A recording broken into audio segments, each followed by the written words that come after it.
qaranka Soomaaliland waa kii xuduudihiisa ay ka tageen sameeyeen isticmaalka Afrika oo dhan joogay xuduudihii uu ka tagay oo aynu kala simannahay dhammaan Afrika konton iyo afar dawladood ilaa aqoonsan yahay waayo xuduudeena waxa qeexaya si cad axdiga midowga Afrika kaasoo ayaguna ixtiraamaan oo guriga sharciyan wixii kaasi uu guriyahay shibada qoroonka dhaxaysa oo la mid ah igad oo afar ka mid ah Afrika ay iyaduna aan dhaafi karin wixii axdiga Afrika ku heshiisay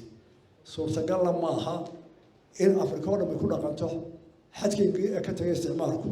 Soomaaliland dhalina waa loo diiday ninka taan ku haboonayana uu riyoonaya Soomaaliland xaqeeda qofna uga tanaasuli mayso waana ku waajib inay qarannimadeeda xuduudaha Afrika la wata oo ahaado mid sugan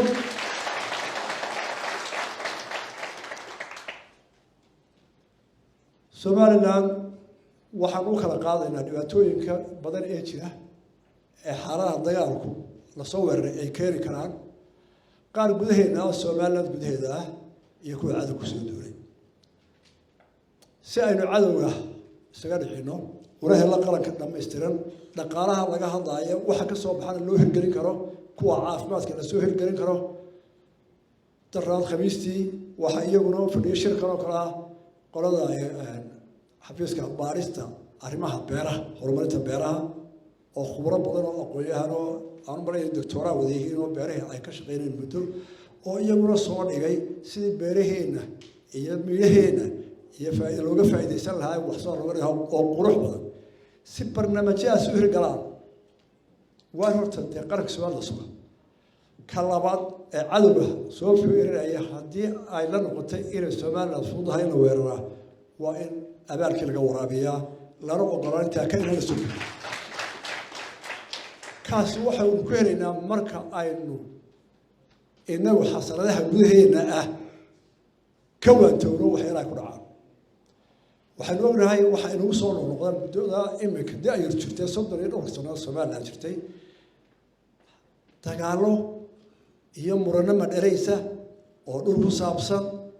oo dagaalo iyo dhimasho iyo dhaawac iyo waqti iyo hadimo keena aan loo baahnayn laga maarmi karay waxaynu ku ayaragnahay maalin walba balood la dago 10 mitir ama 20 mitir dhula inta laga dhinto qorayso qaato magaalo kasta dhul ilaahay oo distoorkeenu waa dhulka waa la wada leeyahay dawladda dhaxana ka mas'uulahay kasako in la isku laayo barkeed cabirkeedu yahay 10 mitir oo dad ku dhinto oo calaad ka dhacaan in la garan waayo waxa qof meel maray loo dilay oo la oranayo waa aana aar oo 10 sano ka hor ayaa ninkaasi ama ciidaas reekan ka dishay oo kii wax dilay gacan ku dhiraa maaha waxa loo leeyahay xaafadda ninka ugu mudan waa kuma caalim aqoonyahan tala qabeen entrepreneur ama baacuutar ayaan raadsanay waa cudur Soomaali oo dhan nala qabto inuu gaar maaha laakiin inagu inuu ka talaabo horeyno oo inuu taa ka waantoona xasilino way haddana xurgufaha dhexdeena ah Soomaaliland ma sheegay xadkeeda Soomaaliland waa arag beeruud inuu xadiso in badan bay dhexdeena dagaal isku ka dhacay in badan baa meel isku qabsaday la kala furdaamay maadaama aynu khibradda u leeyahay waa ku filanahay waxaynu se hubinaynaa khilaafaadka gudaheena ma cadowga badan ee soo tashaday gacan nagula jira oo ku dagalayahay hadday taas jirto waa inuu ka midna gacanta cadowga inuu ka saaro dabeetana Soomaaliland wixii iyadu sida waxa jirtay wada xiriirsan shirka inta ku darsanaya waa inta haddii aynu taa si midaysan uga wada hortagno oo wadada raacno in gudaheena si loo xiriiray loo xaliyo kuwa jira dhaxsa loo dhameeyo cadowga qaranimada Soomaaliland ka dhantaalayana ka midowno waxa ila tahay isbacnu dib u luqaya si gaar ah cadowyada badan ee Soomaaliland waxa u soo qaadanaya maamulka Puntland oo aad u fadlan dheer inuu Soomaaliland dal ballaarsi dhulka ka qaato habbeeraysan ah waxay ila tahay waa suranahay Puntland inay Soomaaliland dhulka qaadi kartay iyo kale waa suranahay waxba taa imka halka u dhaafmaayo waxaa la mid ah xildhibaanada qaar Kenya oo Kenya xildhibaan u ah siyaasiya oo wax la qaybsan 8 qurumood oo kala afa oo kala diina wax la wadaaga haddana dab ka dhex shidaya Somaliland gobol kamida ama degmo kamida aqliga caynkaasi ku aanu aqbali karno kana ergeyna kana wareegana maahe waxaan leeyahay waa cadow Somaliland halka kaga soo duulay dawladda Kenya oo muxuu wanaagsan leeyahay halka lagu joogo safaaradii safiir buu dowladda soo magacaawday oo hadda baarlamaanka soo marayo oo ay ka joogaan in ku dhow 8,000 oo shaqaale oo dadka Somaliland Nairobi joogaan ilaa ciida ka badan yihiin wanaagii waqtiga uga dhaxayso waxaan u tilmaamaynaa suurtagal ma aha in xubniina baarlamaanka iyo xilal qaran haya ay Somaliland dab ka dhexshadaan meel aan bari karno waxa la mid ah dawladaha jaarka ah to walba oo dadkeedu soo fargariyo Somaliland halka waxaan ku soo ururaya waxaan helaynaa waxaan hore maro markaynu labada qodob gudaheena iyo cadawga iska daafacno waxaan aad iyo aad u hambaleynayaa dhammaan shacabka Somaliland ee aan xukuumadda xilwayn gudaha iyo dibadda joogeen iyo magaalada joogeen sida wadanimada ah ee nafurida ah ee naf iyo maal ciidamada qaranka u gaar taagayeen waan ku hambaleynayaa waana ta Somaliland ku soo calaamaashay qaranka ku dhisto waa tan dhaqaalaha loo fadhiyo ku heli karo waa tan caafimaad ku heli karo waa tan warshado ku dhisan karo waa tan shaqaalaanta ka bixi karo waxaan ku darayaa waxaan iyagana aad u hambaleynayaa ciidamada difaaca madaniga ama civil defense ee iskood soo xilqaamay hubkooda qaatay ee iyaga oo mutadawwiciin nafrida difaacaya deegaamada cadawga u soo goodiyay ee dhammaan xididka gobolada ka fog dagaalada waxaa ku waajiba in ciidamada civil defense ma ciidamada difaaca bulshooyinkooda ee xilqaamay ay taageero iyo walaaltinimo iyo iskarabtaag u muujiyaan qodobka ugu dambeeya arrinta ka tagay waxa weeye nin wal oo Somaliland aqoonsan xuduudaha iyo qarnimadeeda nabad baan u fidaynaa wixii naga dhaxeeyay hadal baan ku dhamaynayna nin wal oo Somaliland inuu burburiyo doonayo ama xadalkeeda inuu kala jarjar doonayo dagaal baan naga dhaxeeyay inta taas kaga tagay qodobka ugu dambeeya waxa weeye siyaasadda Somaliland siyaasadda Somaliland waa dal tala wadaaga waa dal mashaariicda nabad ku xalista xisbiyo qaran buray doorashooyinkii waa sanadka dambe soo socda aynu ku bilownay dhaqdhaqaaqa jihaadka islaamiga ah ayaa xaqiijiyay in dambi iyo waliba ay tahay in la iskula xisaabtamo burburinta wadooyinka aadan rafax kuwaas oo si xumeynaya xasarada aynu kordhinayaan cadaadiska marinka Gaza dhaqdhaqaaqa ayaa bayaan uu soo saaray ku yiri waxaan ugu baaqaynaa walaalaha Masar inay mas'uuliyadooda qaataan oo ay fashiliyaan dadaalka cadawga ku doonayo in lagu go'doomiyo Gaza isla mar ahaan taasina ay dadka u caawiyaan oo ay furaan wax walba oo ay dadka u baahan yihiin sidoo kalena war hadda soo dhacay waxa uu sheegayaa in la maqlay dhawaqa qaraxyo waaweyn oo ka dhacaya dhanka magaalada Tel Aviv kadib markii iska cabinta Falastiiniinta ay ku dhawaaqeen inay gantaalo ku garaacayaan magaaladan oo ah magaalo aad u ballaaran Tel Aviv waxa la sheegayaa in hadda nidaamyada difaaca xitaa ay ku howlan yihiin sidii ay uga hortagi lahaayeen gantaaladan socda hase ahaatee inta badan magaalada ay ku dhacayaan dhismayaal waaweyn ayaa olol iyo uraba ay ka baxaysaa burbur xoogan ayaa la soo sheegayaa gaadiidka gurmadka ayaa waxa ay wadaan dadaalka ay ku samata bixinayaan dadka seeriga digniintana waa la maqlayaa xitaa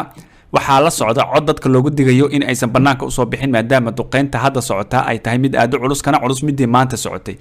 maanta oo kaliya in ka badan 10 jeer ayaa weerar madaafiic lagu qaaday magaalada Tel Aviv iyo magaalooyin kale oo kamid ah dhulka ay xooga ku haysatay Israa'iil dhanka kalena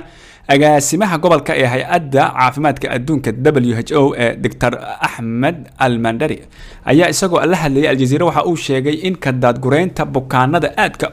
u liita ee isbitaalada Gaza ay la mid tahay iyadoo oo dadka la siinayo shahaadadii dhimashada yacni in dadka la leeyahay waa dhinteen laga bixiyo meesha oo la xaqiijiyay waxay ka dhigan tahay sababtoo ah dadkan waxay u baahan yihiin in la daweeyo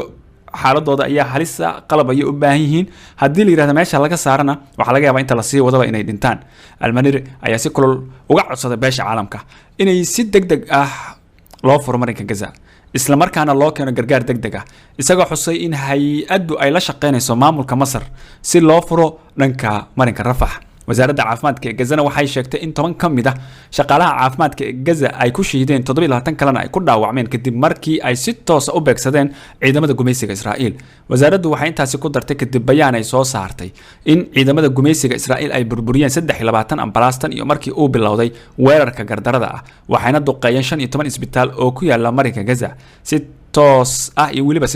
si dadbanba duqeynta ay ugu fuliyeen. laba ka mid ah waxaa la sheegay isbitaaladaasi inay adeegyadii ay joojiyeen maadaama burbur uu soo gaaray. wasaaraddu waxa ay ka codsatay beesha caalamka iyo dunida oo dhan in si degdeg ah ay u bixiyaan ilaalin degdeg ah oo isbitaalada, ambalaasyada iyo shaqaalaha caafimaadka iyo waliba dadka waxyeelada ay soo gaartay ee la daweynayo.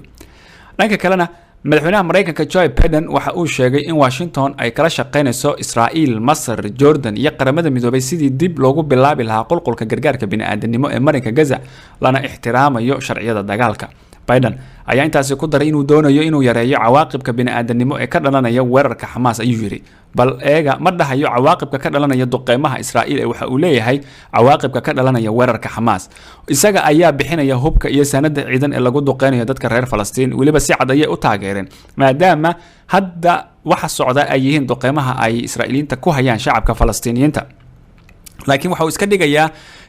in laga gardaran yahay Israa'iil isla markaana iyadu ilaa hadda wax dhibaato aanay geysanin xilli in ka badan 2,000 oo qof oo shacab Israa'iil ay dileen. sidoo kalena reer galbeedka aqliyadooda waxa ay tahay in muraayada la isku eego ay ka tusaan dadka kale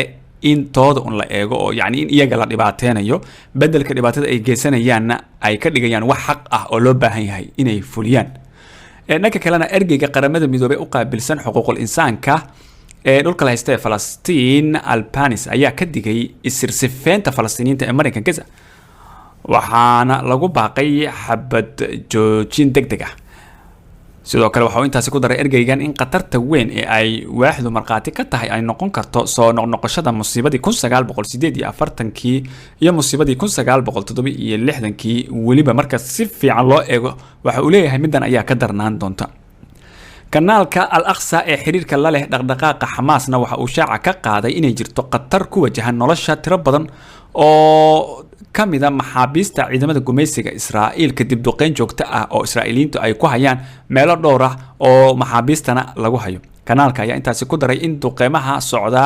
korontada la jaray, biyaha la gooyay ay caqabad ku yihiin dadaalada lagu bixinayo adeegyada caafimaad ee loo fidinayay maxaabiista Israa'iil ee ku jira gacanta iska caabinta. waxaana tirada ay noqonaysaa mid sii korortay iyada oo maanta kaliya la xaqiijiyay in 9 ka mid ah lahaystayaasha Israa'iil ay u dhinteen ama ku dhinteen madaafiic dadkoodii ay soo ganeen. yacni duqeymihii Israa'iil ay soo ridayeen waxay ku dhufteen oo ay ku dileen dadkoodii la haystay ee ku sugnaa dhanka marinka Gaza isla markaana ay haystaan kooxaha iska caabinta ee Falastiiniyiinta taasoo howlgallada xitaa laga yaabo inay caqabad u keento marka Israa'iil dhankeeda loo eego sababto ay tahay madficii ay tuurtaba waxay ku dilaysaa mid iyaga kamid ah oo la haysto. dhanka kalena markii aynu eegno iska caabinta Falastiiniyiintu waxa ay duqeymo culus oo gantaale ah ku garaaceen halka lagu magacaabo Zakim, Ashkelon, Sderot iyo sidoo kale magaalooyin kale oo Israa'iil waliba waqooyiga marinka Gaza ah taasoo jawaab u ah xasuuqa ay Israa'iil ku hayso dadka rayidka ah. dhanka kalena guutada Al-Qassam ayaa soo bandhigtay muuqaalada duqeynta xoogan ee gantaalada Qassam ee lagu garaacayo deegaanada Israa'iil taasoo qayb ka ah dagaalka duufaanta Al-Aqsa. wasaaradda arrimaha gudaha ee Gaza waxay ku dhawaaqday dhimashada 20 qof iyo dhaawaca in ka badan 80 ka mid ah dadka shacabka duqeymaha Israa'iil ay la beegsanayso xaafado la degan yahay gaar ahaan guryo dad shacab ay deganaayeen oo ku yaala xerada Jabaliya ee waqooyiga marinka Gaza.